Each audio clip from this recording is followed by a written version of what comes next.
श्यामगंज गांव हमेशा से शांत था। हरे भरे धान के खेतों के बीच बसा और घने आम के बाग से घिरा यह एक ऐसी जगह थी जहां जिंदगी धीमी और सुकून भरी थी।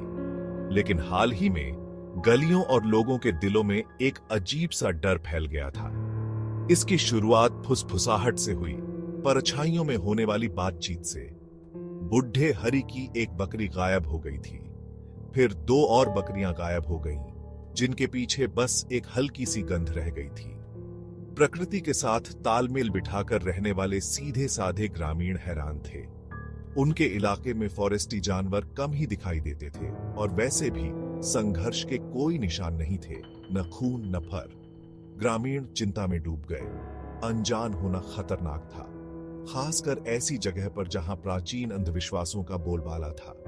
जैसे जैसे सूरज डूबने लगता और गांव में लंबी भयानक परछाइयां फैल जाती, ग्रामीण अपने घरों में दुबक जाते। अंधेरे में छिपी अनदेखी आफत से बचने के लिए अपने दरवाजे और खिड़कियां बंद कर लेते। जानवर गायब होते रहे, और वो भी जल्दी जल्दी और बेखौफ होकर। एक सुबह छोटी रानी का पालतू कुत्ता राजा गायब हो गया। आंसुओं से भरी आंखों वाली रानी बस नीम के पेड़ के नीचे की उस खाली जगह की ओर इशारा कर सकती थी जहां राजा आमतौर पर सोता था। विलेजर्सों का सब्र अब जवाब देने लगा था और वे आपस में फुसफुसाने लगे। उंगलियां उठने लगीं, इल्जाम पत्थरों की तरह फेंके जाने लगे। पुराने गिले शिकवे फिर से उभर आए, जिन्हें डर और शक ने हवा दी। गांव के बुजुर्ग चिंता से भरे चेहरे लिए उस प्राचीन बरगद के पेड़ के नीचे इकट्ठा हुए, जो गांव के प्रवेश द्वार पर पहरेदार की तरह खड़ा था। उन्होंने देर तक बहस की। जैसे जैसे परछाइयां लंबी होती गईं, उनकी वॉइसें तेज होती गईं। कुछ ने प्रतिशोधी आत्माओं की बात की, जो किसी अज्ञात अपराध से नाराज थीं। दूसरों ने एक दुष्ट सस्पिशंती के बारे में फुसफुसाते हुए कहा, एक अंधेरी हस्ती जो रात की आड़ में गांव का पीछा करती है। लेकिन यह बूढ़ी सुमित्रा थी, जिसकी आंखें एक अजीब रोशनी से चमक रही थीं, जिसने सबसे भयानक आशंका जताई, एक विच। गांव के बाहरी इलाके में एक जीर्ण शीर्ण झोपड़ी में रहती थी माया नाम की एक विडो। कभी अपनी सुंदरता और कोमल नेचर के लिए जानी जाने वाली माया 1 साल पहले अपने पति की असामयिक मृत्यु के बाद एकांत प्रिय हो गई थी। उसकी कभी जोशीली आंखें अब दुख से धुंधली थीं। उसके कपड़े फटे और बेतरतीब थे। वह खुद से दूर रहती थी, शायद ही कभी गांव में कदम रखती थी।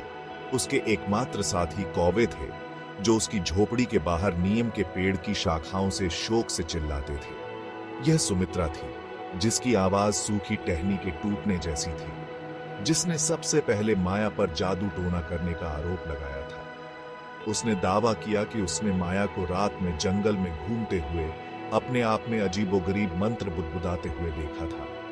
डर और शक से भरे हुए अन्य लोगों ने अपनी अपनी बातें जोड़ दी।